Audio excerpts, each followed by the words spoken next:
Welcome to Biden Brief. The content of the briefing includes: Hunter Biden agrees to sit for a House deposition on February 28. Trump plays defense after Haley attacks his age. Silicon Valley insiders are trying to unseat Biden with help from AI. Andrew Yang endorses Dean Phillips for president. So you want to sanction a terrorist group? Hunter Biden agrees to sit for a House deposition on February 28. Washington Post. Hunter Biden will testify before the House Oversight and Judiciary Committees on February 28. The deposition is part of the House Republicans' impeachment inquiry into President Biden. Hunter Biden had defied a congressional subpoena requesting he appear for a closed-door deposition. Trump plays defense after Haley attacks his age. Washington Post. In a recent campaign event, former President Donald Trump bragged about acing a cognitive test that he took to silence critics who claim he may be too old or cognitively incapable to run for president. Trump, 77, said he recently identified a whale on the test, which he said involved a few animal identification questions. Trump's former UN ambassador, Nikki Haley, has sharpened her pitch against him by doubling down on questioning his age and cognitive abilities. Haley has proposed that politicians and lawmakers over the age of 75 be required to take a mental competency test before they're allowed another term in office. Silicon Valley insiders are trying to unseat Biden with help from AI. Washington Post. A super PAC backed by Silicon Valley insiders has launched an AI-powered chatbot to promote presidential candidate Dean Phillips. The bot, known as Dean Bot, was created to spread Phillips's ideas and is one of the first known uses of AI in a political campaign. The group behind Dean Bot, We Deserve Better, has already raised $4 million in plans to target New Hampshire voters with short videos and social media ads featuring Phillips and his supporters. The PAC was formed by two Silicon Valley entrepreneurs, Matt Krisiloff and Jed Summers, who were concerned that President Biden's campaign was slowing down very noticeably. Andrew Yang endorses Dean Phillips for president. CNN. Andrew Yang has endorsed U.S. Representative Dean Phillips in his bid for president. Yang praised Phillips for prioritizing his country over his own aspirations and for his support of policies such as Medicare for All and Universal Basic Income pilot programs. Yang, who ran for president in 2020 and sought the New York City mayorship in 2021, recently declared himself an independent after breaking up with the Democratic Party.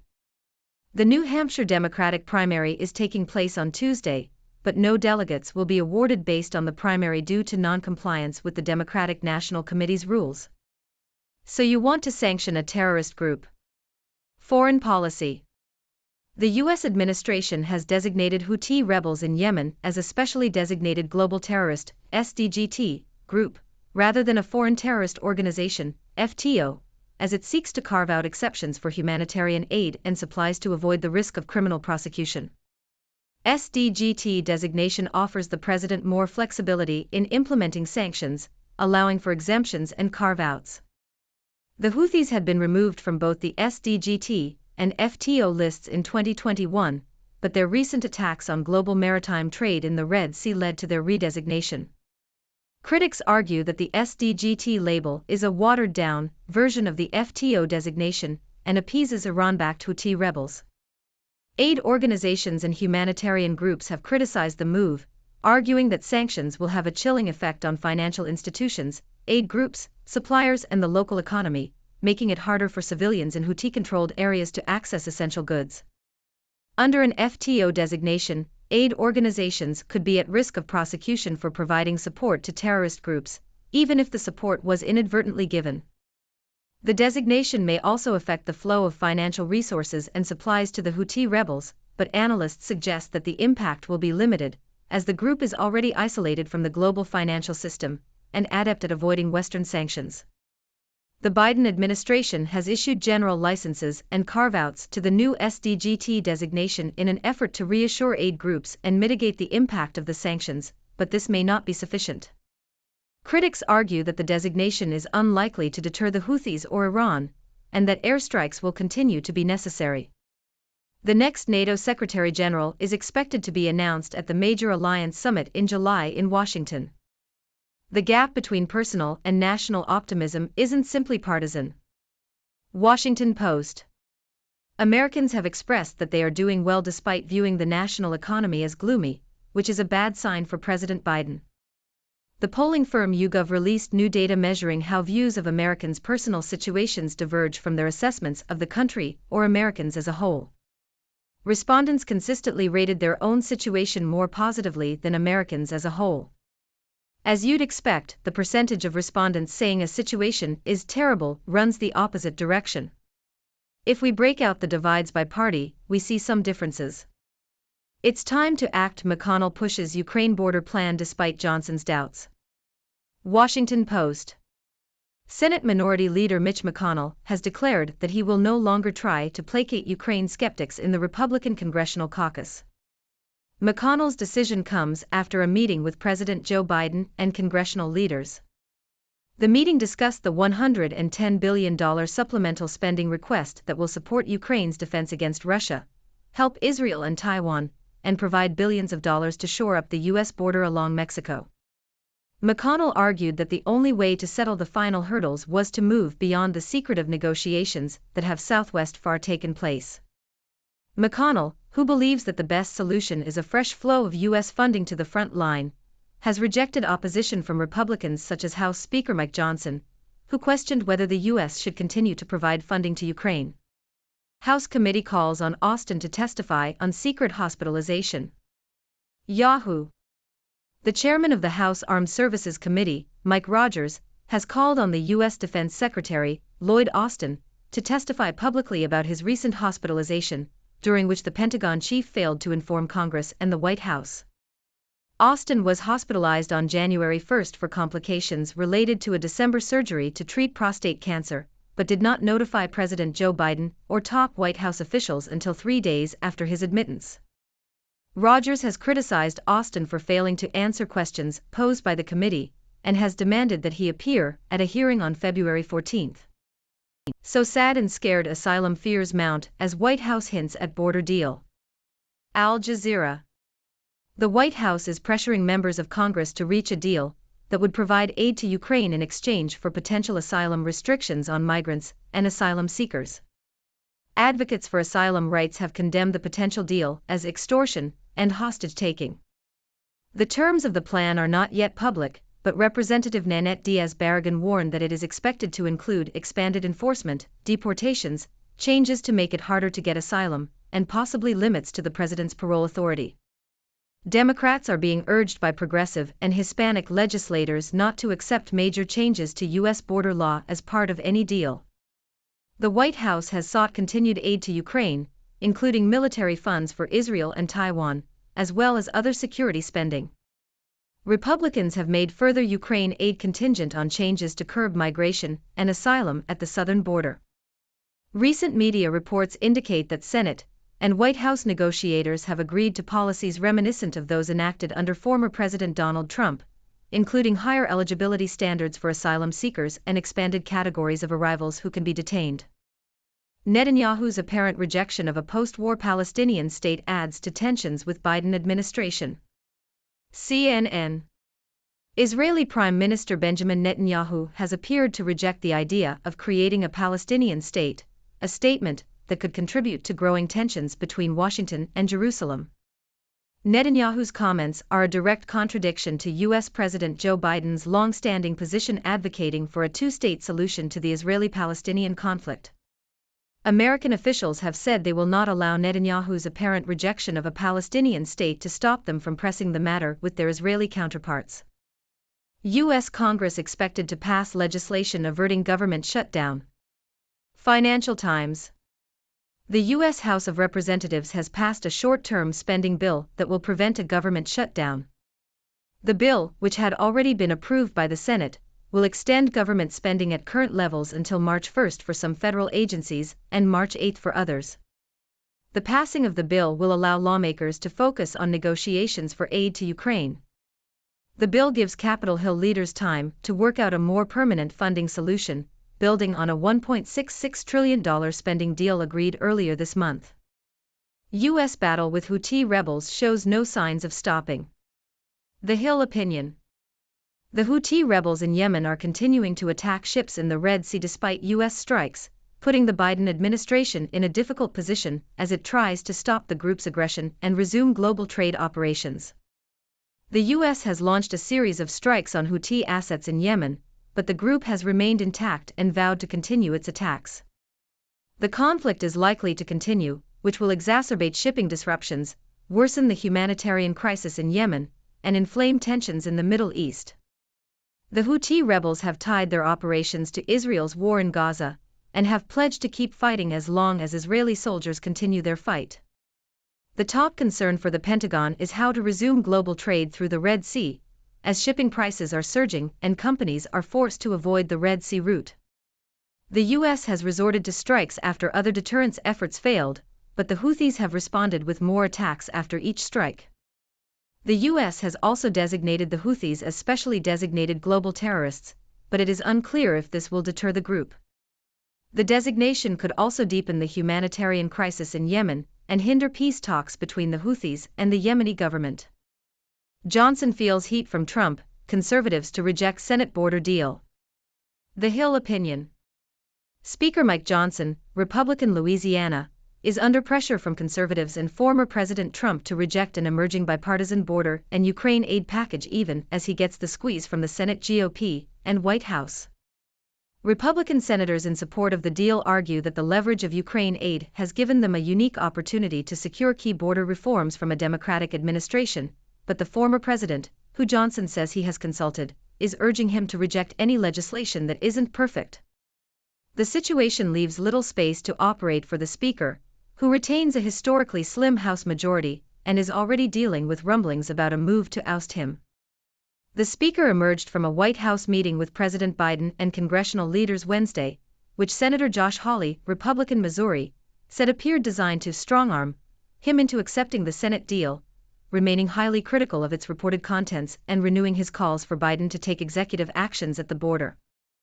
Trudeau pushes back after Netanyahu again rejects two-state solution. CBC.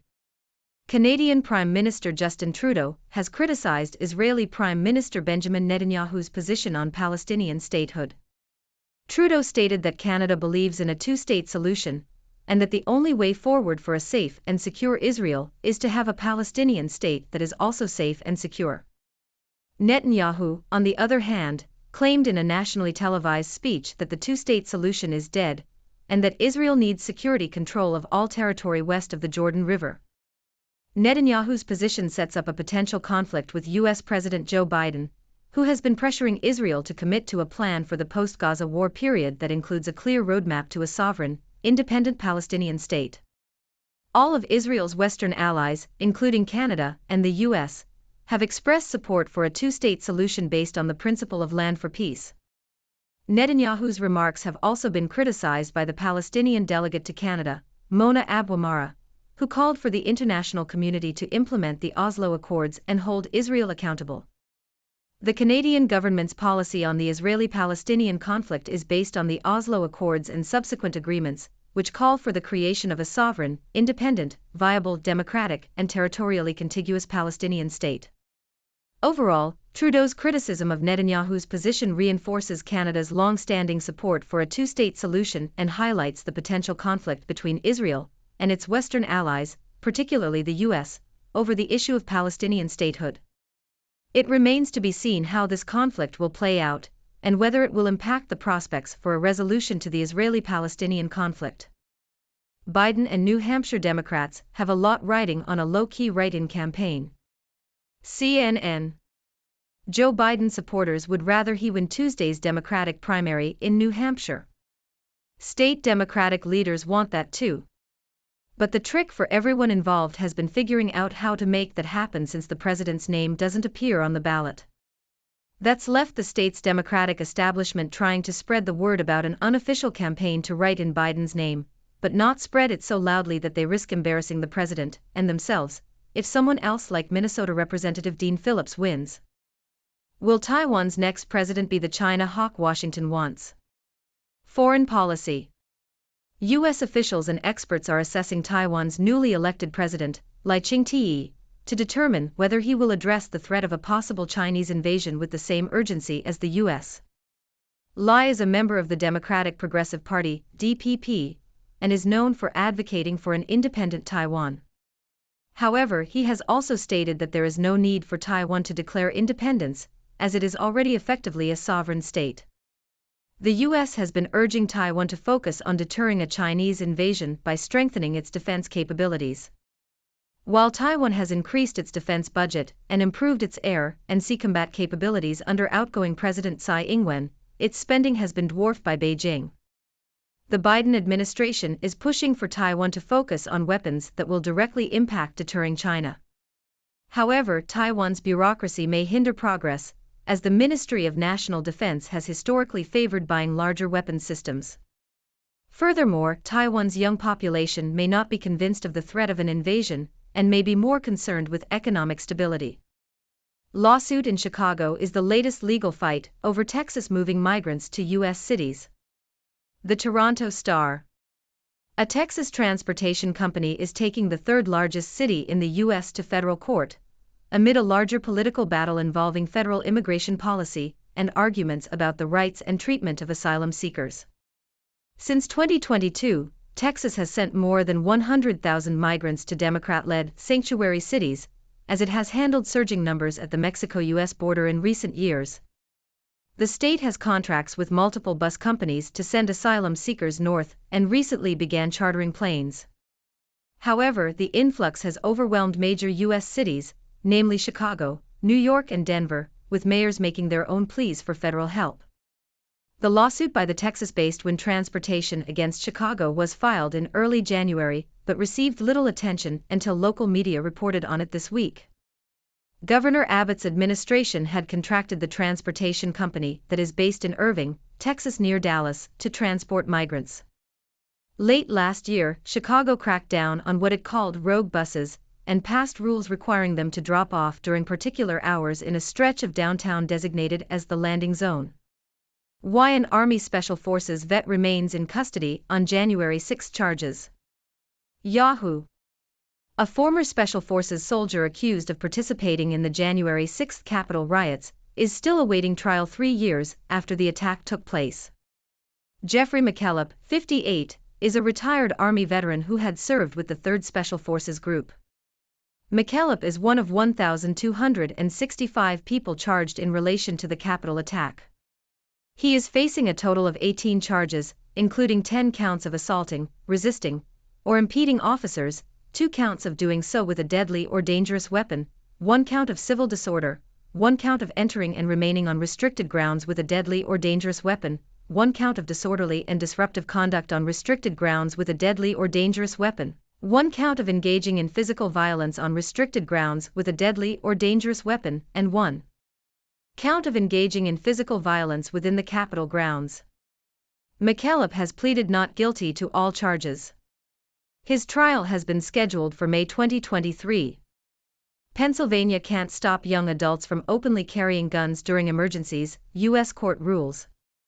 Associated Press. A federal appeals court in Pennsylvania has ruled that individuals aged 18 to 20 enjoy the same Second Amendment rights as other citizens, meaning that they cannot be arrested for openly carrying guns in public during a declared state of emergency. The court also revived a lawsuit challenging Pennsylvania's ban on the issue. U.S. targets more Houthi anti-ship missiles aimed at Red Sea. Nikkei Asia. The United States has launched additional strikes targeting 2 Houthi anti-ship missiles that were being prepared to fire into the Red Sea. The strikes were deemed an imminent threat to shipping and U.S. Navy vessels in the region. The U.S. Central Command said that the strikes were similar to those conducted the previous day, and President Joe Biden confirmed that the strikes would continue, even if they may not be halting the Houthi attacks. The strikes come after the U.S. returned the Houthi rebels to a list of terrorist groups. Greetings, viewers. It's your favorite observer from the 6 Degrees World, Dr. 6. I hope you're all ready for some news that will make you laugh, think, and maybe even scratch your head a little. Let's dive in. First up, Hunter Biden, the son of President Biden, has agreed to testify before the House Oversight and Judiciary Committees. It seems the Republicans are still trying to find something to impeach President Biden on, but Hunter Biden is finally playing ball. I guess it's better late than never, right? In other news, former President Donald Trump is defending his cognitive abilities after his former UN ambassador, Nikki Haley, questioned his age.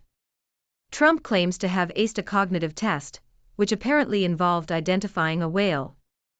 Well, I guess that's one way to prove you're mentally fit to be president.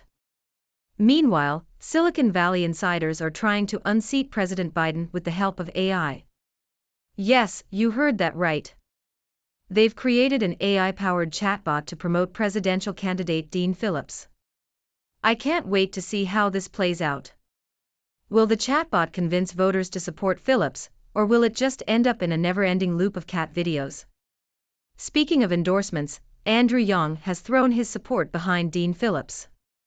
Yang, who recently declared himself an independent, praised Phillips for his support of Medicare for All and Universal Basic Income pilot programs.